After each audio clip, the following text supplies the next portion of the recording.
La tête dans les nuances, c'est une rencontre à tous les mois avec des intervenants engagés. Et à chaque épisode, je vous transporte dans un jeu de changement de perspective sur des enjeux de société. Ce mois-ci, La tête dans les nuances participe à la campagne de sensibilisation de prévention du suicide dont le thème est « Mieux vaut prévenir que mourir ». Plongeons ensemble, tête première dans les nuances. Madame, Monsieur, bonjour. Bienvenue à cette autre émission de La tête dans les nuances. Quand je circule au centre-ville de Trois-Rivières ou dans des festivals ou peu importe, on me parle souvent du nom de l'émission La tête dans les nuances, qui est une signature de M. Alex Dorval, qui est une dérive, évidemment, de l'expression La tête dans les nuances, qui nous porte, d'une part, à la réflexion, mais qui incite aussi, c'est un titre accrocheur, il faut bien le dire. Alors, que penser de celui-ci, qui est une formulation de l'Association québécoise de prévention au suicide qui, cette année, a marqué sa semaine de sensibilisation par un thème choc, c'est le moins qu'on puisse dire. Mieux vaut prévenir que mourir. Marqué par la force de cette interpellation, La tête dans les nuances a voulu participer à cette campagne de sensibilisation en y consacrant son émission.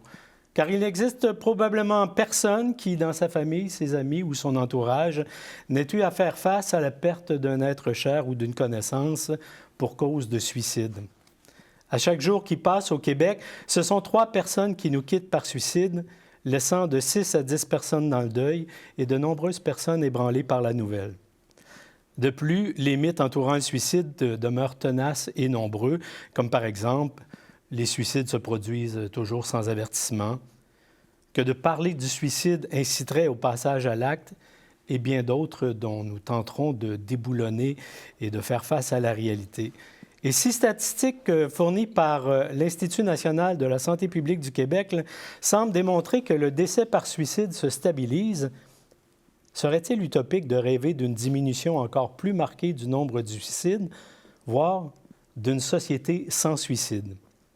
Alors, cette heure d'échange avec les panélistes que je vous présente à l'instant se veut une amorce de réflexion personnelle que je nous invite à poursuivre afin de faire de nous des observateurs perspicaces, voire des acteurs informés dans nos milieux respectifs.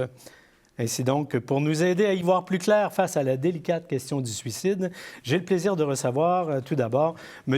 Luc Mascotte. Bonjour. Bonjour. Il est conseiller innovation et développement pour la stratégie et les services numériques à l'Association québécoise de prévention du suicide. Il était autrefois directeur général du Centre prévention suicide l'Accalmie. Il est également diplômé en sciences politiques de l'Université Laval et vous l'avez probablement déjà entendu à titre d'analyste politique sur différents réseaux. Je reçois également Mme Catherine Duraire. Bonjour. Bonjour. Merci d'avoir accepté l'invitation. Alors, elle est détentrice d'une technique en éducation spécialisée. Elle est coordonnatrice clinique au Centre de prévention de suicide de l'Accalmie. Elle est également membre du conseil d'administration de l'organisme Le Traversier. Et enfin, pour compléter ce trio magique, je reçois Mme Joanne Lefebvre. Bonjour. Bonjour. Merci d'être là. Elle est intervenante au sein de l'équipe Le Périscope, secteur Mekinac. Elle a complété de nombreuses formations en lien avec son travail, dont une à l'Institut de formation professionnelle, volet psychologie et travail social. Alors voilà, c'est avec cette équipe ou ce collectif d'expertise que nous amorçons la discussion. Je commence avec vous, M. Mascotte. Bonjour. Puisque vous êtes des instances nationales, je dis peut-être qu'il vous reviendrait de nous faire un portrait rapide, tracé à grands coups de pinceau, du portrait sociologique de la question du suicide au Québec, après quoi on pourrait s'attaquer aux différents mythes qu'il nous faut déboulonner. Bien oui, puis c'est une question importante parce que la question du suicide, en tout cas pour l'Association québécoise de prévention du suicide, c'est une question de santé publique importante. On l'a dit, il y a 3 décès par jour au Québec. Les taux s'améliorent, la mortalité diminue. Ceci dit, on est encore trop élevé par rapport aux objectifs qu'on pourrait atteindre là, raisonnablement. Mais, et si on se compare au Canada ou à l'international, on joue dans la moyenne? Ou on joue dans la moyenne. On a longtemps répété que le Québec était un des endroits dans le monde où il y avait le plus de décès par suicide. Oui et non. Je dirais qu'il y a beaucoup de pays occidentaux dont les taux de suicide sont beaucoup plus élevés, mais on pourrait faire mieux, évidemment. Mais le suicide, c'est aussi une question sociologique, c'est-à-dire que pour nous, il y a un rapport culturel à la souffrance. Quand on veut se comparer aux pays, il y a des États dans le monde, si on prend Haïti, où les taux de suicide sont relativement faibles. Ça ne veut pas dire que c'est des communautés qui ne souffrent pas, hein, mais leur rapport à la souffrance ou leur réponse à la souffrance est différente. La Grèce, l'Italie ont longtemps eu des taux de suicide plus faibles que les États-Unis ou la France. Le Japon a des taux de suicide très élevés. Et donc, il y a quelque chose aussi de l'ordre de la culture. Hein. Comment, comme collectivité, on répond à notre souffrance? Quel est notre réflexe par rapport à notre capacité de gérer nos difficultés? Et ça peut varier d'un pays à l'autre. Et c'est pour ça aussi qu'il est important de pouvoir travailler sur cet aspect culturel-là. On va certainement parler de l'offre de services, des services disponibles pour les gens, mais il y a une lunette collective. C'est pour ça, d'ailleurs, que les semaines de prévention du suicide ont l'objectif de démystifier le suicide, hein, en parler, mieux la comprendre, expliquer quelles sont les ressources, inviter les gens à utiliser des ressources, mais aussi essayer toujours d'avoir un angle collectif, parce que la première étape, c'est peut-être de refuser que les gens s'enlèvent la vie, sans jugement, évidemment, mais de se sentir concerné par la souffrance des autres. Et ça, c'est un travail collectif qu'on a à faire et c'est un des points de bascule qui va nous permettre d'améliorer nos statistiques sur la mortalité. Ce n'est pas les seules statistiques, hein, Robert, non plus. La mortalité, c'est un chiffre important, mais il y a un paquet d'autres données qu'on surveille, les hospitalisations pour tentatives de suicide, les enquêtes populationnelles où on demande aux gens est-ce que vous avez déjà songé au suicide? Alors, il y a un paquet d'indicateurs qu'on suit pour dire est-ce que la situation s'améliore? Il y a une amélioration, disons, modeste mais constante, qui est bon signe, mais il va falloir donner un coup de barre éventuellement, je peux me permettre, pour être sûr qu'on atteigne, vous en avez parlé, mais l'objectif ultime, c'est de bâtir un Québec sans suicide. On y croit. Mais je retiens quand même de votre première intervention l'idée de se questionner sur notre rapport à notre souffrance, parce qu'il y a quand même un paradoxe intéressant de voir que le Canada est toujours dans le peloton de tête quand on mesure l'indice de bonheur. Mm-hmm. Et puis, semble-t-il que la corrélation ne se fait pas au niveau des chiffres de suicide. Ce qui m'amène peut-être, mesdames, à vous poser une question précise. On vient de commencer une émission, on va parler suicide et on va déboulonner certains mythes.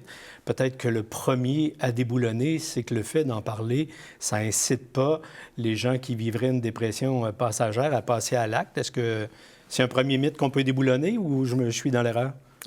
Non, parce que moi, c'est sûr que en recevant des pères proches, aidants, ils arrivent, ils sont vraiment, vraiment démunis quand ils arrivent dans nos bureaux. C'est l'incompréhension, c'est la peur du suicide, c'est la peur, la culpabilité. Il y en a tellement, ils arrivent là, dès la première rencontre.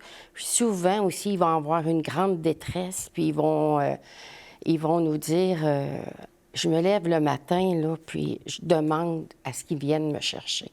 Je suis plus capable. Et juste pour que nos auditeurs nous suivent bien, vous travaillez auprès de l'entourage des gens qui ont des idées suicidaires. Exactement. Et pas nécessairement directement avec les personnes qui ont des idées suicidaires. Un service qui existe aussi à l'accalmie, mais chez vous, vous travaillez aussi plus directement avec les personnes qui ont des pensées suicidaires et qui peuvent trouver chez vous une ressource pour les accompagner de façon passagère ou à plus long terme. Tout à fait. Et le fait d'en parler du suicide, vous avez jamais vu quelqu'un passer à l'acte parce qu'on en avait parlé? Non, il ne faut pas penser que de poser la question va donner l'idée à la personne, mais au contraire, si on a des doutes qu'une personne pourrait avoir des idées suicidaires, c'est important de lui poser la question parce que ça va lui démontrer, premièrement, si on pose la question, c'est qu'on est en mesure de recevoir la réponse et ça va leur démontrer qu'ils peuvent en parler, un endroit où en parler. Donc, le mythe, ça donne pas des idées, là, le fait de parler de suicide avec des gens. C'est comme un premier pas pour, je dirais, peut-être les sortir de l'isolement dans lequel ils se sont enfermés? Tout à fait.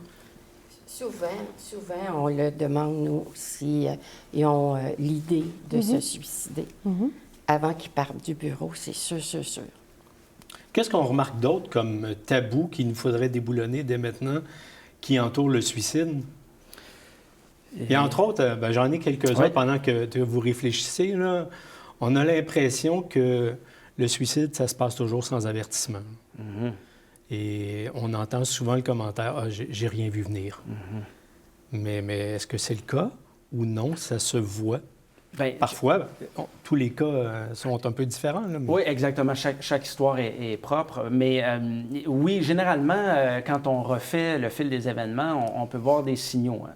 Puis c'est toujours délicat de parler de ça parce qu'on ne veut pas culpabiliser des gens qui se trouvent surpris devant le geste, mais si vous allez malheureusement au salon funéraire et puis que vous discutez avec tout le monde, vous apercevez que chacun a peut-être un petit morceau de casse-tête, mais qu'individuellement, cette personne-là était plus agressive. Robert, ça ne tentait plus d'animer son émission. Mon collègue agissait différemment. Individuellement, peut-être ça n'a pas sonné une cloche, mais quand on met les morceaux de casse-tête ensemble, tout à coup, le portrait est assez clair. Alors, c'est pour ça aussi que la sensibilisation des proches, sans les rendre responsables de tout, peut être un bon filet de sécurité. Quand on disait qu'on pose la question, ça a aussi l'avantage peut-être à la personne qui est en souffrance ou dont les comportements changent, qui ne comprend peut-être pas exactement ce qui lui arrive toujours, et de dire « Oh, si Catherine me demande si je pense au suicide, elle est vraiment inquiète, peut-être que ma situation est plus grave que je l'avais imaginé. » Et quand vous travaillez avec des gens de l'entourage des personnes à risque, vous découvrez que les signes, ils les ont vraiment pas vus ou peut-être on ne voulait pas les voir parce qu'on ne savait pas comment les aborder ou comment venir en aide à la personne? Pour leurs proches qui aident, c'est sûr qu'ils ont toujours l'inquiétude qui plane au quotidien, dans le fond. Puis pour la personne qui vient nous voir, il faut le demander la plupart du temps. Parce qu'ils sont tellement démunis, il faut le demander. S'ils ne le disent pas, ils ont honte aussi de penser qu'ils ne sont pas capables d'aider. Là. Donc, il faut leur demander, puis il faut leur dire qu'il y a de l'aide pour eux. Souvent, on va donner le numéro de l'accalmie. Parlant d'aide, un autre mythe à déboulonner, peut-être, on a l'impression que les gens qui ont des pensées ou qui font des tentatives de suicide, c'est comme le moyen d'attirer l'attention. Est-ce que ça, c'est un autre mythe à déboulonner? En fait, ce qu'il faut se rappeler, c'est que des personnes qui vont... à la base, on n'a toutes pas le même bagage de vie. Hein? Donc, on n'a pas eu la même éducation, on n'a pas les mêmes outils.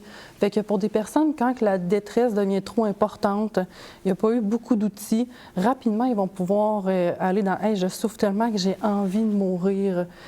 Mais c'est des choses qui peuvent être répétitives. Ces gens-là vont dire souvent à leurs proches. Donc, eux peuvent avoir l'impression que c'est de la manipulation, une recherche d'attention. Par contre, il faut voir c'est quoi la souffrance derrière ces propos-là. Comment on fait ça? Aller chercher la souffrance qui est derrière par l'écoute, simplement? C'est de leur demander, tu sais, qu'est-ce qui fait qu'en ce moment, tu es tellement dans souffrance que tu penses à te suicider? Et les ressources, parlons-en. Je pense que c'est une des premières choses qu'il faut peut-être dire.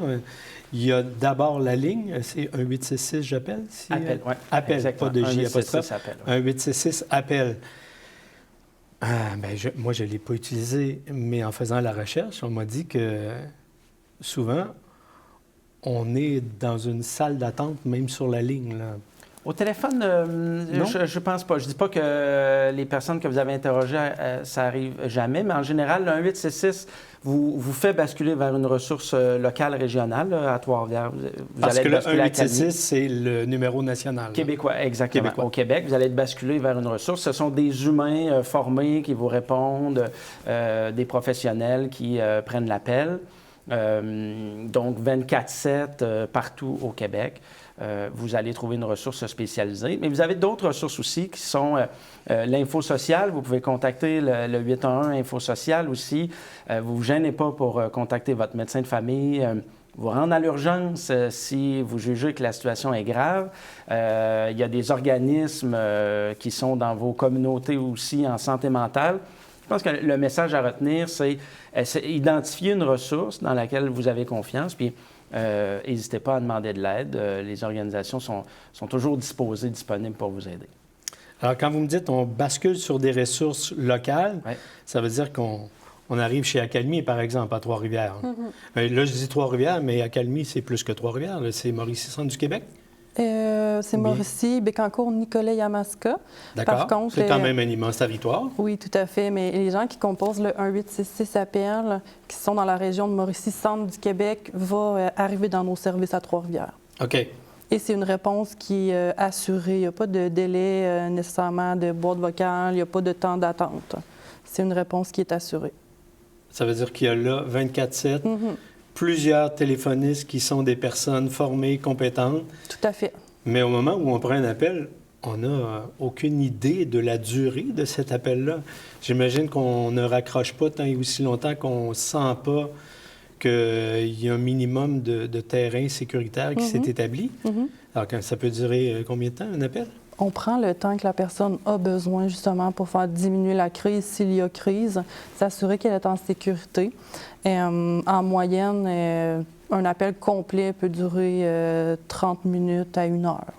Et malgré ça, il n'y a pas de bouchon téléphonique. Quelqu'un qui a besoin de la ressource va parler à un intervenant dans les minutes suivant son appel. Il y aura une réponse assurée. Par contre, c'est sûr qu'il faut, s'il y a beaucoup d'appels en même temps, il y a des gens qui vont peut-être être sur attente, mais c'est plutôt rare. Est-ce qu'il y a des périodes de pointe dans l'année sur cette thématique-là ou bien On n'est pas 12 mois capable par de faire année? de corrélation entre des périodes de l'année, par exemple, ou même des moments de la semaine où il y aurait plus de demandes. Il n'y a pas de corrélation. Sinon, chaque organisation, évidemment, essaie de performer le mieux possible. On sait que là, en soirée, dans les services numériques, comme mon téléphone, il y a un peu plus de demandes, mais il n'y a pas de corrélation entre la météo, la saison ou la période de l'année et les appels. Le temps des fêtes n'est pas plus propice à une hausse de demande. Alors, c'est une question qui ne prend pas de vacances. C'est une question qui ne prend pas de vacances. Vous alliez dire? Oui, en santé mentale, les changements d'humeur, les changements de comportement, c'est fréquent. Donc, ils peuvent passer, ça va bien. 1 heure plus tard, il n'y a plus rien qui va, là. C'est très, très fréquent aussi, là, en santé mentale. Et ça se mesure dans les appels? C'est-à-dire qu'au moment où vous raccrochez en disant « il me semble que la situation est sous contrôle et que ça va bien », la même personne peut vous rappeler Tout à fait. 1 heure après. Il n'y a jamais de jugement face à ça non plus. C'est l'accompagnement. C'est un phénomène que vous observez fréquemment? Je ne suis pas prête à dire fréquemment, mais c'est des périodes aussi. Il y a des personnes qui vivent des périodes plus difficiles. Donc, ça se peut que telle personne, pendant X nombre de périodes, va nous appeler plus souvent. Mais ce n'est pas quelque chose qui est fréquent. Chez vous, par exemple, on parle de combien de personnes qui sont formées pour offrir ce service téléphonique? Il y en a environ 28 intervenants. Wow! On n'a pas cette image-là de l'extérieur parce que si on appelle, on parle à une personne. Là, Ouais. Mais c'est impressionnant comme équipe. Et de quoi a-t-on besoin comme formation pour offrir ce service-là? C'est une formation dans le domaine de l'intervention. Donc, on peut parler de technique travail social, technique d'éducation spécialisée, baccalauréat en psychologie, psychoéducation, etc. Et aussitôt qu'il y a un diplôme là, en intervention, ils reçoivent une formation quand ils rentrent au Centre de prévention suicide sur l'estimation du risque suicidaire. Et c'est une formation qui dure combien de temps? C'est environ 8 heures en ligne, une journée de 7 heures et une demi-journée. Sur l'évaluation du risque. C'est l'estimation plus l'intervention aussi. OK. Ça veut donc dire que quand je suis au téléphone comme intervenant, je ne dirais pas que j'ai une grille, là, je ne sais pas vraiment comment ça fonctionne, mais je suis capable d'évaluer relativement scientifiquement ou avec un certain nombre d'outils l'état de la personne et l'évolution de l'état de la personne pendant la conversation. Et là, quand je suis rendu à tel niveau, je fais « d'accord, je peux peut-être la laisser aller ». Exactement. Donc, on estime la dangerosité. Allez, vous voulez dire quelque chose? Non, bien, je voulais dire que nous, on l'a tout au bureau aussi, cette évaluation-là. Là. On a pris le cours, puis il faut s'en servir. Et ça ressemble à quoi comme outil? Bien, c'est un bon outil. Il y a beaucoup de choses dedans. Ils vont nous donner des degrés pour si c'est si la personne va aller au geste ou elle en parle, ou on a tout plein de trucs pour savoir. C'est bien fait. C'est très bien fait. Et j'imagine qu'avec l'expérience, ça devient moins mathématique aussi, Oui. et puis Oui. plus rapide d'exécution. Oui, parce que ça nous donne des questions à poser. Il y a plein de choses pour nous aider. Parce que M. Mascotte? oui, bien, le Québec a heureusement regardé la situation du suicide à la fin des années 90, début des années 2000, en se disant, bien, il faut qu'on fasse quelque chose parce que les taux de suicide sont trop élevés. Et il faut reconnaître que le Québec a d'abord, c'est un des endroits sur la Terre où on a le plus de chercheurs par capita sur la question du suicide. Alors, des équipes universitaires qui réfléchissent le suicide avec toutes ses dimensions, on en a depuis 30 ans une pléthore et ça fait avancer les pratiques. On est un des endroits dans le monde où la pratique clinique d'intervention est la plus avancée. Parce qu'on s'est mis à l'ouvrage à un moment donné, les organismes communautaires, les chercheurs, le réseau de la santé, tout le monde a travaillé et on est dans l'innovation complètement, que ce soit technologique, clinique. Ces types d'approches-là sont formés, balisés, challengés scientifiquement. Il y a des formations normées partout pour s'assurer que si on veut avoir de l'impact, il ne s'agit pas juste d'avoir de la bonne volonté. Oui, ça prend de l'écoute, mais ce ne sont pas, dans le cas de l'équipe de Catherine, des lignes d'écoute, ce sont des lignes d'intervention. Alors, il y a une pratique vraiment solide au Québec parce qu'on pense qu'on sait ce qu'on fait, puis ça a des impacts. Quand on parle aux gens, ça a des impacts. Alors, il faut continuer d'innover, on ne peut pas s'asseoir sur nos lauriers, mais heureusement, je dois dire qu'on est performant. Les compétences du Québec sont demandées partout dans le monde. Ça n'empêche pas qu'on a encore 3 décès, puis il faut continuer de travailler, 3 décès par jour, puis il faut continuer de travailler, mais on fait nos classes, on fait nos devoirs pour être performants dans notre approche clinique. L'approche est intéressante, mais je ne sais pas si vous ne pouvez pas nous donner des exemples précis de ça. Parce que pour le commun des mortels, si on parle accompagnement, suicide, bien, si on est chanceux, on a en tête le numéro 1-866-APPEL. Et on a l'impression que c'est ça que le Québec offre. Puis évidemment, ça, c'est probablement le résultat de beaucoup de travail pour arriver à ça et d'investissements en fonds gouvernementaux. Mais quand vous me décrivez la recherche qui est faite, qu'est-ce qu'on a trouvé que d'autres pays nous réclament? Mais, plein de choses. Mais par exemple, l'estimation de la dangerosité dont parle Catherine, c'est la recherche pratique et universitaire qui nous a permis de dire cette estimation-là, elle donne des résultats. Toute la question de la postvention, comment on intervient dans les milieux, par exemple dans un milieu scolaire où il y a eu un décès par suicide, quels sont les gestes à poser pour l'école, pour les intervenants? C'est quoi les bonnes pratiques? Est-ce que Et par qui? Et par qui? Alors ça, cette question-là, on l'a creusée. On est bon, on est compétent. Comment on intervient avec les proches, les familles, les endeuillés par suicide? Donc, les gestes à poser, toutes ces questions-là, elles sont creusées et on pense qu'on a des réponses, en tout cas qui sont regardées à travers le monde et qui nous permettent de penser qu'on pose les bons gestes. Le défi, puis, je pourrais parler de l'intervention numérique, mais le défi, c'est de multiplier ces bons gestes-là le plus souvent possible, avec le plus d'amplitude possible. Et de les faire connaître, surtout, parce que moi, j'ai l'impression que vous venez ouvrir une fenêtre, là. On connaît le numéro pour référer quelqu'un, mais on le disait tantôt, vous parliez des 3 décès quotidiens. Si je suis personnellement touché dans mon entourage ou dans l'entourage d'un ami proche, comment l'accompagner après? Je ne savais pas qu'on était bon là-dedans. Et où est-ce que je trouve les ressources? Chez vous? Alors, moi, comme simple citoyen qui n'est pas nécessairement dans la problématique directe, ce n'est pas quelqu'un de ma famille proche qui est touché, mais j'ai un ami, par exemple, qui est touché. Si je veux savoir comment l'accompagner après l'événement, je peux appeler chez vous pour avoir des services? Tout à fait. On a l'impression, souvent, le numéro des centres de prévention suicide, c'est vraiment axé sur la personne qui a les idées suicidaires. Effectivement. Par contre, au-delà de ça, on offre des services pour leurs proches. Justement, tu es un proche, les proches des personnes qui vont moins bien, c'est eux qui sont leur filet de sécurité. Ça se peut que des fois, ces personnes-là sont épuisées, ils ne savent plus quoi faire, ils ont besoin de conseils. La ligne sert à ça. Nous, on les accueille, on leur demande d'avoir des informations sur la situation pour être en mesure de les guider.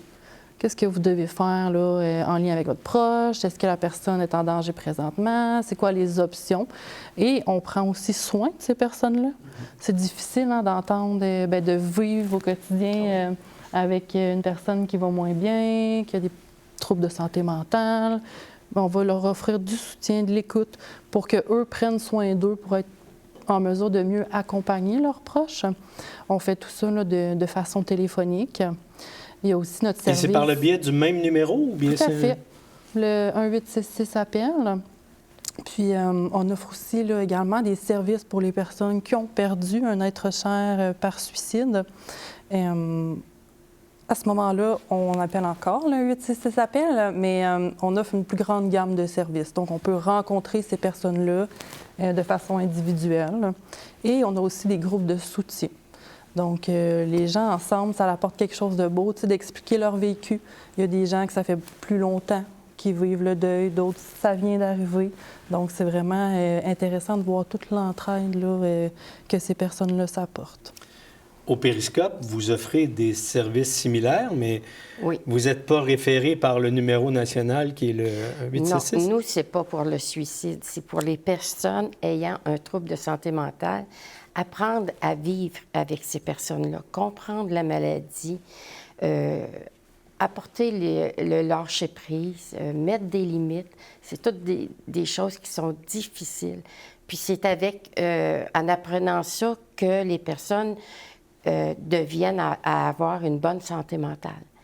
Sinon, ça va vraiment pas bien. Puis, mais c'est à long terme, par exemple. Mais donc, vous offrez des services similaires, Oui. mais à ce moment-là, il faut composer le numéro du Périscope directement. Oui, exactement. Et on pourra parler à un intervenant Oui. qui va nous guider dans les choses à faire et qui va nous guider dans les choses à dire aussi. Oui. Parce que souvent, on est un peu démunis sur comment je réagis face à un ami, une connaissance qui vient de perdre un être cher.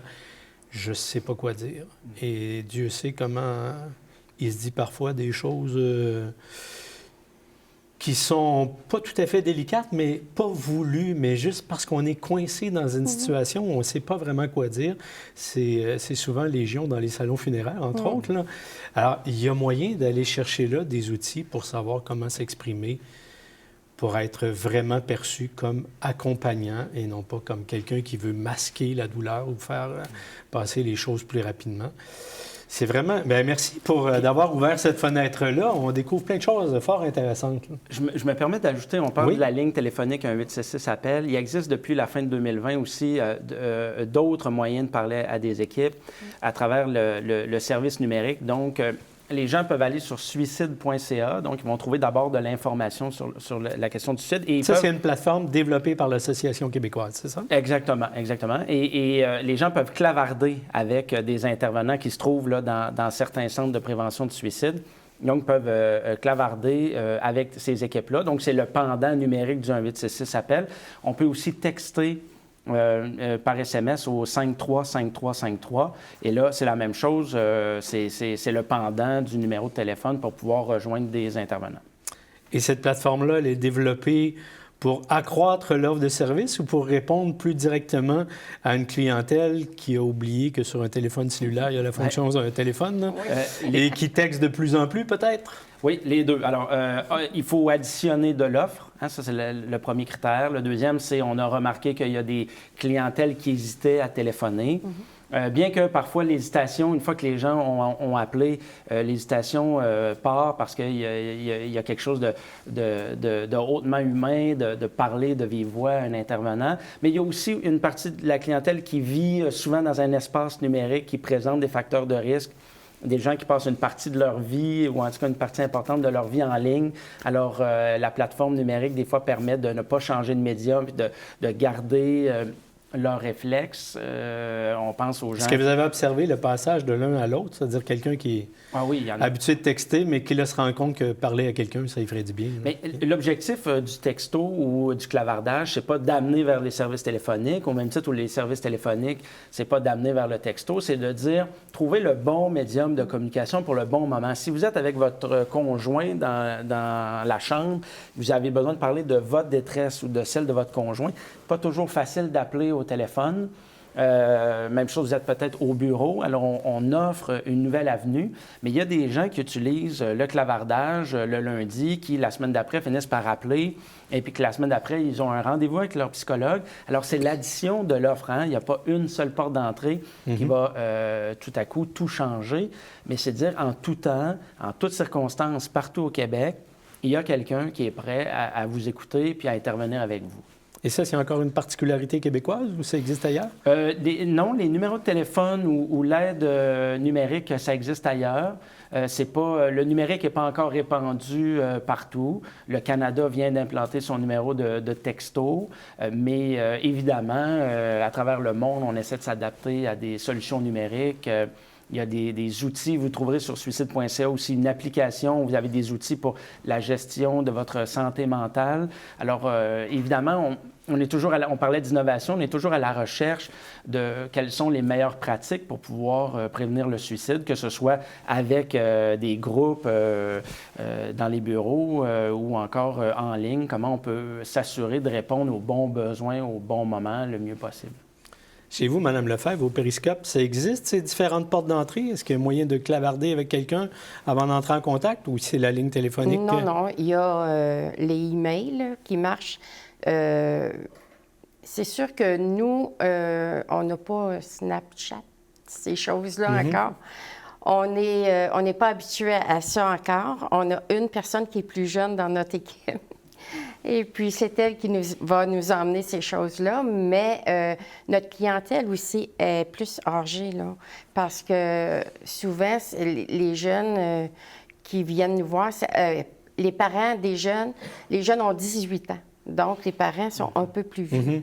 Mais là, ça commence, là. Fait qu'on n'aura pas le choix de changer puis d'ajouter les réseaux sociaux. Parce qu'effectivement, on ne va pas changer. Ce qui existe est déjà bon, on le conserve, mais en plus, il faut avoir les moyens de le faire aussi. J'imagine que le financement est toujours une question de pointe pour chacun des organismes qui traitent ça. Je vais revenir au Périscope et à vous, Mme Lefebvre, parce que vous travaillez en santé mentale, mais il y a une relation assez directe avec un problème de santé mentale et c'est pas toujours une adéquation, c'est pas ce que je suis en train de dire, mais il y a quand même des liens à tisser entre des problèmes de santé mentale et parfois la dépression qui mène à ces gestes-là. Et vous vous adressez particulièrement à ceux qui entourent la personne. Oui, c'est ça.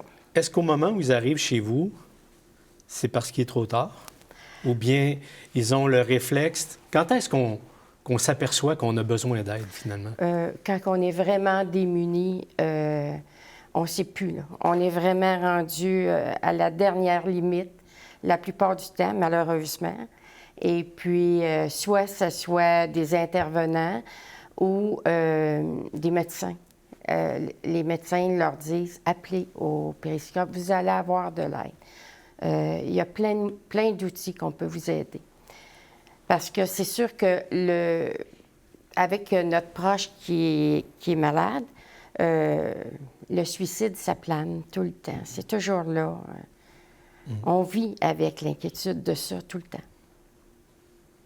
Et comment on fait pour accompagner la personne en détresse et se soigner soi-même aussi? Parce que c'est souvent la problématique de l'approche aidante, tout niveau. C'est-à-dire qu'on va jusqu'à épuisement pour se donner pour l'autre. Oui, c'est d'apprendre justement à mettre des limites, à comprendre la maladie seulement. Ça l'aide énormément parce que notre personne ne vit plus comme nous, là. Il a changé complètement. Puis, c'est difficile d'accepter ça. C'est difficile d'accepter s'il a commencé à consommer. Tout est difficile, puis lui-même a de la misère à se comprendre. Donc, souvent, il va nous dire qu'il veut se suicider. Souvent, faut aller chercher les outils, il faut mettre des limites, puis il faut lâcher prise. C'est un travail de longue haleine, c'est sûr. Et puis, on y arrive. Alors, quand des parents décident de faire le geste pour aller chercher de l'aide chez vous, oui.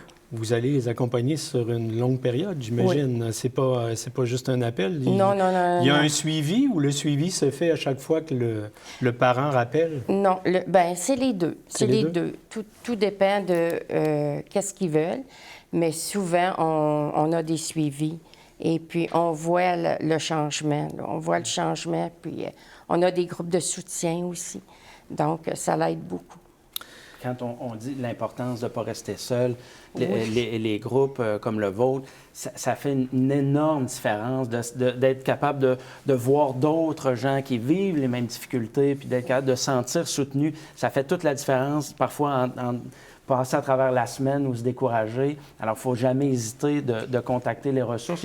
Il y a un paquet de gens autour de vous qui vivent actuellement des situations difficiles comme les vôtres. Peut-être qu'ils n'en parlent pas, mais vous êtes jamais seul dans ces situations-là. C'est ça. Comme moi, je suis père aidant famille. C'est-à-dire que j'ai un fils qui a une problématique en santé mentale. Donc, juste venir parler, ventiler avec quelqu'un qui peut vivre les mêmes choses, ça fait du bien. Le monde, il dit, ça fait tellement bien. Tu comprends ce qu'on vit. Tu comprends ce qu'on ressent. Donc, ça l'aide énormément. Bien, vous m'ouvrez la porte parce que à l'époque où j'étais député, je m'étais donné comme mandat dans ma première année de faire le tour des organismes à Trois-Rivières pour voir ce qui était à faire. Et c'était ma plus grande découverte de toute ma carrière de voir que pour chacune des situations problématiques, quelles qu'elles soient, il y a un organisme qui peut offrir des services. Alors, aujourd'hui, on va se concentrer sur le suicide parce que c'est de ça qu'on parle et de la santé mentale. Et là, c'est le moment de faire connaître votre service. Donc, je vous donne la parole et vous me dites qu'est-ce que je trouve ou pourquoi j'irai, quel service je vais trouver, par exemple, à Accalmie, qu'est-ce que je vais trouver au Périscope et vraisemblablement, qu'est-ce que je vais trouver à l'association qui passe probablement plus par le site Internet parce que là, on est au niveau national. On se fait un premier tour de table. Je commence avec vous. Au-delà de la ligne téléphonique, comme j'ai parlé tout à l'heure, la ligne téléphonique, un petit rappel, personnes ayant des idées suicidaires, leurs proches, personnes endeuillées par suicide, un milieu aussi, tu sais, des milieux de travail, des milieux scolaires. Il y a quelqu'un qui s'est enlevé la vie, un employé, un élève. Nous, on peut être en soutien pour les interventions à faire dans le milieu. Et pour les personnes ayant des idées suicidaires, on a une maison d'hébergement. Donc, maison d'hébergement, ça ressemble à quoi? On a 9 places, donc 9 lits. Pour les personnes, premièrement, ils doivent avoir 18 ans et plus, avoir des idées suicidaires et vouloir s'impliquer dans un cheminement. Donc, c'est nos critères d'admission. Ça ressemble à quoi? En fait, venir à l'Accalmie. Il y a un accueil qui est fait par un intervenant. Les gens ont le droit là, à 2 à 3 rencontres individuelles avec un intervenant, travailler des objectifs de plan d'intervention. Chaque jour, vers 10 heures, il y a des ateliers thérapeutiques. Donc, on peut parler autant de routine de vie saine, d'expression des émotions, gestion des émotions également. C'est vraiment un milieu de vie. Donc, les gens, ils vivent ensemble, ils mangent ensemble, ils ont des ateliers ensemble. Puis, c'est un milieu qui est ouvert. Donc, ils peuvent continuer. Il y en a qui travaillent, il y en a qui vont à l'école, des rendez-vous personnels, mais tout ça accompagné. Fait que, tu sais, d'être toute dans la souffrance, de venir se déposer, savoir que tu es dans un endroit qui est sécuritaire, c'est ce qu'on peut leur offrir là, jusqu'à 21 jours. Et ça, c'est plein en permanence, j'imagine? 9 lits, c'est quand même pas... C'est aléatoire. OK. Mais en somme toute, c'est assez plein. Et ça, c'est le seul endroit au Québec où on a ça. Oui, il y a des centres de crise où on peut venir le temps d'une crise, quelques heures, quelques jours, mais un milieu comme ça qui offre de l'accompagnement en sécurité puis qui permet à la personne de retomber sur ses pattes pour retrouver ses repères avant de retourner dans son milieu, c'est le seul endroit au Québec. C'est un modèle unique qui a été développé ici avec l'équipe d'Accalmie. Et le travail qu'ils font est formidable. Et je me disais, est-ce que ça, c'est pas la conclusion d'une fusion qui a eu lieu il y a quelques années entre un organisme qui s'appelait Accalmie puis un autre qui s'appelait Prévention Suicide. Tout le monde a fusionné, mais tout le monde avait des missions différentes et puis, ou complémentaires. Et puis, on a fusionné les équipes pour être plus forts. Mais l'hébergement existait avant la fusion. Mais il faut le répéter, ce modèle-là est unique et il donne des résultats. On est chanceux d'avoir ça dans notre région. Et c'est pas une question de budget pour y avoir accès à cette ressource-là? Si je ne suis pas travailleur présentement et que mes revenus sont modestes, je peux avoir accès à la ressource? Tout à fait. À la base, nous, on demande un tarif de 15 par jour. Par contre, on est ouvert à faire des ententes de paiement. Il ne faut pas que ça devienne un blocage pour recevoir de l'aide. Magnifique. On passe au périscope. Qu'est-ce que vous nous offrez comme service et comme accompagnement et pour quelle clientèle? D'accord. Nous, c'est pour les pères aidants, ceux qui aident ceux qui ont un problème de santé mentale ou même ils peuvent avoir... La dépression est un problème de santé mentale, un trouble anxieux, un trouble... Tous les troubles sont pas faciles à vivre. Donc, les personnes peuvent venir nous rencontrer, les proches de ces personnes-là, et puis on va leur donner ils peuvent nous rencontrer individuellement, en groupe. On a des activités. Hier, on a fait une, c'était la psychose et la consommation en même temps, un truc concomitant. Et puis, on a expliqué ce que c'était. On a des conférences, on fait venir des gens. On a des groupes de soutien. On a un groupe de deuil, mais c'est pour les deuils blancs. C'est-à-dire qu'en étant un parent, il y a beaucoup de choses qu'on doit accepter que la personne ne fera plus. C'est ça, la définition du deuil blanc. Exactement. Il n'y a pas mortalité, non. Mais on meurt à des rêves qu'on avait ou à une vision qu'on avait. Oui, parce qu'on rêve tous que notre enfant va faire une belle vie. Puis, quand on le voit vivre sur l'aide sociale, pas d'ouvrage, toujours dehors, perd son loyer, on a beaucoup de choses à vivre avec des deuils blancs. Donc, on a des groupes de soutien pour ça. On a des... l'année passée, ils ont été 3 jours dans au lac Blanc pour se ressourcer. On a plein de choses à leur offrir comme ça. Et puis, on a le père. Moi, celle qui vit la même chose qu'eux autres, le père proche aidant. Merci. M. Mescott? Il y avait suicide.ca, on en a parlé tantôt. Oui, on en a parlé. L'Association québécoise de prévention du suicide fait un paquet de choses. Évidemment, dans l'offre directe aux gens qui souffrent, c'est à travers le service numérique suicide.ca. Sinon, on offre de la formation pour les milieux, les professionnels, pour former à différentes pratiques. On anime, ou en tout cas, on initie des campagnes comme la semaine de prévention du suicide qui aura lieu en février. On travaille aussi avec le gouvernement sur les questions de politique publique en matière de prévention du suicide. On essaie de représenter aussi l'écosystème de la prévention du suicide sur toutes sortes de dossiers.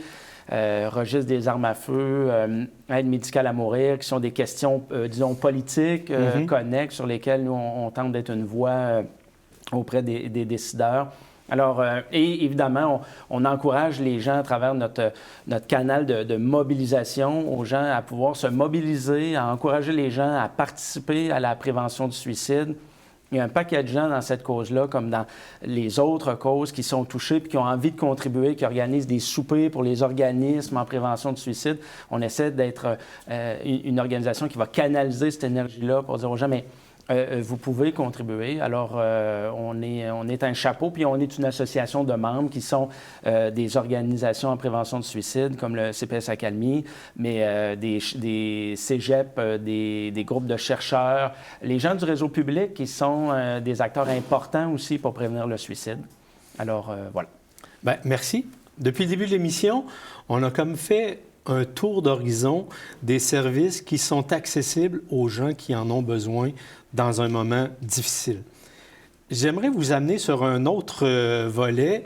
Je vais faire une comparaison qui est peut-être boiteuse, vous saurez me le dire, ou sinon vous me direz, oui, ça a de l'allure. Et puis, mais on a, par exemple, beaucoup insisté dans le milieu scolaire, une certaine année, sur des cours en réanimation cardio-respiratoire. en se disant, il faudrait que tout le monde sache comment faire ça, parce qu'on est partout dans la société, ça peut arriver n'importe où, et avoir cet outil-là, ça nous permet de savoir comment réagir, ça nous permet peut-être de sauver une vie aussi. Est-ce qu'il y a, pour tous ceux qui nous écoutent présentement et qui ne sont pas directement pris dans une situation comme celle-là, des outils qu'il nous faudrait avoir, qu'il nous faudrait connaître pour être dans nos milieux respectifs, nos milieux de travail, nos milieux de loisirs, des agents effectifs, là? Quelqu'un capable de reconnaître une situation de détresse chez ses collègues de travail, des outils qui nous permettraient de poser la bonne question, d'intervenir correctement. C'est quoi les outils de base qu'on devrait mettre dans notre coffre à outils? En fait, il y a une formation qui existe, qui est donnée là, par des formatrices là, dans plusieurs centres de prévention suicide, mais dans le nôtre, on en a. C'est la formation Sentinelle. Je ne sais pas si vous connaissez. Ben non, on est là pour ça. En fait, c'est un 7 heures de formation qui est accessible à monsieur, madame, tout le monde, que ça y tente de faire une différence dans un milieu. Ce qu'ils vont apprendre, c'est comment poser la question, c'est quoi les facteurs de vulnérabilité. Ils vont se pratiquer aussi au travers des jeux de rôle. Donc, il y a cette formation-là qui est accessible. Elle est gratuite. Donc, pour faire la demande, il faut communiquer là, directement là, dans un centre de prévention suicide. Ah, idéalement, hein? Chaque patron devrait au moins s'assurer qu'un des employés puisse recevoir cette formation-là. Ça nous permet d'identifier ou de peut-être identifier dans notre milieu de travail quelqu'un qui aurait besoin d'accompagnement. Parce qu'on n'est pas obligé de toujours penser au pire, là. Juste, si on arrivait à déceler au début des signes de détresse, ça éviterait peut-être que la situation dégénère. Il y a d'autres outils qu'on peut aller chercher. Merci, c'était concret, ça. Mais... Chez vous? Je pense que les ressources, être capable de diffuser les ressources, parce qu'une fois qu'on s'est montré comme un milieu bienveillant, ouvert à cette discussion-là, c'est sûr qu'il peut y avoir des limites pour les gens. On ne demande pas aux gens de devenir des intervenants, ni aux sentinelles, ni aux autres. Alors, d'être capable d'afficher les ressources, de les avoir en tout temps. Il y a un paquet de travail qui se fait avec, par exemple, des gens qui travaillent dans le milieu de la finance auprès du monde agricole. Parce que le jour où ce banquier-là a une conversation difficile avec quelqu'un du monde agricole, c'est... Qui ont des taux de suicide les plus élevés. Bien, de la détresse. Je n'irai pas jusque-là, mais qui vivent la détresse, là, bien documentée. C'est ça le moment où il y a une disponibilité, une ouverture pour parler de ça. Alors, si on fournit à ces gens-là un dépliant, des numéros de téléphone, ça, c'est un outil très concret, mais qui est très important parce que c'est pas juste de la publicité, là. C'est un geste de solidarité, là. Tu comptes pour moi, je suis inquiet pour toi. Prends le temps de téléphoner là si tu as besoin. Ça, c'est des outils très simples, mais à avoir à portée de main toujours dans tous les milieux. Et je suis allé visiter quand même le site suicide.ca. C'est aussi une mine de référence absolument extraordinaire, là. Je veux dire, on peut aller consulter ce site-là, ne serait-ce que pour le visiter, même si on n'a aucune problématique, pour voir l'ampleur des outils qui nous sont offerts. Et je dirais aussi des blogs, des textes qui nous permettent de comprendre encore mieux cette situation-là. C'est vraiment un site de référence. J'imagine qu'il n'y en a pas des tonnes au Québec. Ça doit être celui qui centralise le plus l'information. Le défi, c'est dans l'univers web, c'était d'être capable d'avoir un site qui a une plus grande portée. Parce que si vous allez sur le site de certains centres de prévention du site, vous avez plein d'informations très pertinentes. Maintenant, l'idée, c'est dans l'univers du web, alors que les gens cherchent, parce que le trafic, il vient surtout de recherche. L'objectif, notamment, c'est de dire, bien, on ne peut pas attendre que les gens connaissent la ressource, cherchent de l'aide, puis pensent à cette ressource-là. Il faut que quand les gens écrivent, par exemple, comment aider un proche qui pense au suicide, exactement, qu'on puisse être découvert. Alors ça a fait œuvre utile. On a voulu bâtir, puis ça, c'est les chercheurs avec qui on a travaillé, un peu comme quand vous êtes un nouveau parent, vous avez un petit guide, là, le mieux vivre. Donc, vous dites, bien, je sais pas, mon enfant fait de la fièvre, il y a des symptômes. Qu'est-ce que je dois regarder, puis qu'est-ce que je dois faire comme geste? Mieux vivre avec mon enfant, tout le monde connaît. Alors, l'idée, c'est de dire, est-ce qu'on peut accompagner les gens, pas à devenir des experts, mais à mieux comprendre leur situation, puis à être en mesure peut-être de poser les premiers gestes. Le geste le plus important, ça reste de tendre la main à un proche, à un ami, à un collaborateur, à un passant. C'est pas obligé d'être votre meilleur ami, mais quand on dit qu'est-ce qu'on peut faire, ça demeure le premier geste est le plus important. Une tape sur l'épaule, de l'empathie, se sentir concerné. Il y a dans les ressources quelque chose de relativement nouveau, c'est qu'il y a une panoplie de gens qui font appel aux ressources qu'ils ne faisaient pas avant, qui sont des employeurs. Il y a beaucoup de jeunes de moins de 14 ans qui appellent. Oui, il y a des jeunes qui souffrent, mais il y en a beaucoup qui se disent, moi, j'ai un ami dans ma classe, là, il m'a parlé qu'il n'allait pas bien, que je me sens concerné, puis ils appellent souvent avec leurs parents à côté. Alors là, plus on va bâtir une communauté solidaire, plus on va agir sur les taux de suicide. On n'aura pas besoin de faire passer l'équipe de Catherine à 120 personnes parce que tout à coup, on va avoir une communauté qui va se sentir concernée, va accompagner, créer de la solidarité. Et ça, c'est un élément de prévention du suicide très important. Je trouve particulièrement intéressant quand vous parlez de la jeune génération qui pose le geste, hein, parce que moi, j'ai l'impression d'être de la génération où la question, c'était « Bonjour, comment ça va? Ça va toujours bien. » Mais vous êtes de la génération où les taux de suicide sont le plus élevés. En plus. Cette cohorte-là, si on revient à mon idée que c'est culturel, il y a peut-être quelque chose là, mais je ne veux pas vous fixer un âge, là, mais je peux deviner que votre génération, quand vous étiez plus jeune, c'est cette cohorte-là où les taux de suicide étaient plus élevés, et puis vous amenez les statistiques avec vous, là. Alors, il y a quelque chose aussi dans la définition de la masculinité, peut-être, des rapports, là, puis tout le monde n'est pas pareil, là, mais... Parce qu'on est la génération qui a le plus de difficultés à demander de l'aide. Oui, là, c'est ça. Je ne veux pas affirmer ça non, comme ça, mais il y a quelque chose. Il y a quelque chose là. Il y a quelque chose, exactement. Et ce qui nous amène à penser à quand votre génération, vous serez plus âgé, est-ce que les taux de suicide chez les personnes âgées qui ne sont pas très élevés, est-ce qu'ils vont augmenter? Là? Ceux qui suivent ça se posent la question. Là. Et on pourrait faire toute une émission sur la relation avec l'aide médicale à mourir aussi. Est-ce qu'on le fait vraiment par fin de vie ou par choix, parce que ça nous évite de demander des ressources, mais ce serait un tout autre sujet, effectivement. Est-ce qu'il y a d'autres outils qu'on doit mettre dans notre coffre ou on a fait le tour? J'ai envie de dire, au-delà d'outils, de prendre le temps de questionner nos proches. Tu sais, si on sait que tel proche a vécu une perte, un changement significatif dans sa vie, bien, de lui demander comment ça va présentement, juste comme Luc disait, de mettre une main sur son épaule et d'être alerte aussi au changement de comportement. Tu sais, justement, quelqu'un qui avait l'habitude d'être toujours à l'heure et commence à arriver en retard au travail, tu sais, de le questionner, voire de comprendre qu'est-ce qui se passe dans sa vie. Est-ce qu'on peut apprendre à vivre à un autre rythme pour accorder du temps à nos proches, dans le fond? C'est peut-être la question qu'il faut se poser. Quand on prend la formation qui donne Sentinelle, on est ouvert à ça après. Puis, on n'a pas peur de poser les questions non plus. Et puis, tu sais, c'est sûr, si on voit quelqu'un, je l'ai demandé, je peux le demander à ma soeur, je l'ai même fait à un moment donné, penses-tu au suicide? Il est arrivé quelque chose de grave, puis je lui ai demandé carrément. C'est important. C'est vraiment important. Mais comment on défait cette crainte d'être trop intrusif par nos questions, puis de dire, mais c'est sa vie personnelle, ça ne me regarde pas. Il n'y a pas cette crainte-là? Je pense pas. Je pense pas, parce que poser cette question-là, c'est pour aider. C'est vraiment pour aider. Moi, je pense que ça rouvre une porte. Moi, j'ai aucune difficulté à le croire de votre part, parce que vous êtes déjà père aidant. Oui. Mais pour monsieur, madame, tout le monde que je suis, là, je fais... Quand est-ce que ma question aide... Mais moi, j'aurais la crainte d'être intrusif. Je fais, quand est-ce que j'ose passer par-dessus ma crainte personnelle pour aller vers l'autre? Ça ne m'appartient qu'à moi, j'imagine. C'est à chacun de faire ce pas-là. Oui. Vous allez dire, Mme Durer? Oui, c'est de... Vous êtes inquiet pour certaines raisons, hein? Donc, c'est de le mentionner à votre proche. Hey, pour telle raison, je remarque telle chose que tu as dit, tel comportement. Est-ce que tout ça fait que tu penses au suicide? Ou est-ce que je me trompe? Juste dire, je voulais juste vérifier peut-être. T'sais.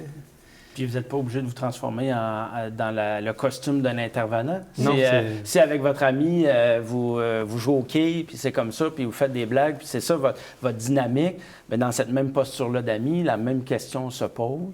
Généralement, les gens le reçoivent comme de la bienveillance plutôt que de l'intrusion. Alors, chacun l'aborde le plus naturellement possible, et puis ça devrait être bien perçu en général. Et qu'est-ce que je fais si celui ou celle à qui je m'adresse ferme la porte, j'insiste ou bien... Bonne question. Si vous avez des raisons de croire qu'il peut avoir réellement un danger pour sa sécurité, il faut agir. Par contre, j'ai envie de vous dire, si la personne a fermé la porte, d'en parler à d'autres proches. Que d'autres personnes soient au courant que j'ai l'impression que telle personne va moins bien, donc vous êtes plusieurs à avoir l'œil sur cette personne-là. Mais si on ne sent pas qu'il y a un danger immédiat, c'est mieux de ne pas insister à ce moment-là. OK. Vous avez la même vision, Mme Lefebvre? Oui. Je vous vois Oui. faire signe que oui. J'ai l'impression que là, je suis rassuré. Tout le monde est sur la même longueur d'onde. Je vous fais une petite conclusion parce que le temps file à une vitesse folle et on est déjà à quelques minutes de la fin. On est en février dans cette campagne qui dure une semaine, mais qui, j'espère, portera des fruits pendant les 12 mois qui suivront. Le message principal à retenir de cette campagne, mieux vaut prévenir que mourir. C'est quand même assez choc comme phrase. Moi, quand je l'ai vu, ça fait coup au cœur. J'imagine qu'on ne voulait pas choquer, mais vraiment, ou choquer dans le sens de réveiller les consciences. Qu'est-ce qu'on doit retenir de cette semaine ou de ce mois de la prévention du suicide? À tour de rôle. M. Mescott? L'objectif, le sous-thème de la campagne, puis l'objectif, c'est ose parler du suicide. Et puis il y a un microsite pour ça. Puis l'objectif, c'est de rappeler l'importance d'aborder ça. La difficulté de passer par-dessus le malaise dont on parlait, puis l'importance d'en parler. Si vous souffrez, n'hésitez pas à en parler, mais si vos proches aussi. Le thème de ce cycle-là est plutôt frontal, mais il faut quand même rappeler que c'est ça aussi qui est en jeu. C'est parfois la mortalité qui est un geste lourd de conséquences, qui laisse des traces et qui n'est pas facile à vivre comme proche. Vous parliez 6 à 10 personnes endeuillées qui vont vivre un deuil complexe, absenté du travail, avoir besoin d'aide psychologique. Alors, il faut aussi rappeler que c'est ça qui est en jeu. Mais l'idée, c'est ose parler du suicide. Madame Lefebvre? Oui, moi, je dirais que vu que le suicide plane toujours avec nous, ceux qui ont des proches, allez chercher de l'aide. Allez-y, gênez-vous pas. Ce que vous vivez pour vous, c'est dur. Il n'y a pas de seuil, il n'y a pas rien. Allez demander de l'aide, c'est important. Ou dépasser votre gêne parce qu'elle sera toujours là. Madame Duverre? Exactement. Si je peux me permettre, en fait, on est, oui, dans la semaine de la prévention du suicide. On en parle beaucoup dans cette semaine-là. Mais la question de la prévention du suicide, ça devrait être à chaque jour de l'année. On devrait en parler toujours, 365 jours par année. Et je vais répéter, demandez de l'aide. Si vous avez des questionnements, n'hésitez pas de quelconque façon d'aborder un intervenant et parler de ce que vous vivez ou de ce que votre proche peut vivre. Bien, moi, il me reste juste à vous remercier infiniment d'avoir parlé de cette question-là pendant 1 heure avec moi, d'avoir ouvert des portes, d'avoir ouvert des esprits et j'espère d'avoir propagé la bonne nouvelle des moyens qui sont à notre disposition pour faire face à ces situations difficiles. Merci, M. Mescott. Merci, Mme Lefebvre, Mme Duverre. Un immense merci d'être passé sur le plateau. Je pense que nous avons fait ensemble œuvre utile. Merci à Anne-Sophie Batalon, la recherchiste. Merci à la Gazette de la Mauricie et à la station Nous TV qui rendent possible cette émission. Merci à vous d'être là et qui nous accordez votre écoute émission après émission. Il fait bon vous lire aussi. Alors, si vous avez le goût de nous écrire vos commentaires, vous le faites à infogazettemauricie.com. D'ici là, je vous dis à la prochaine.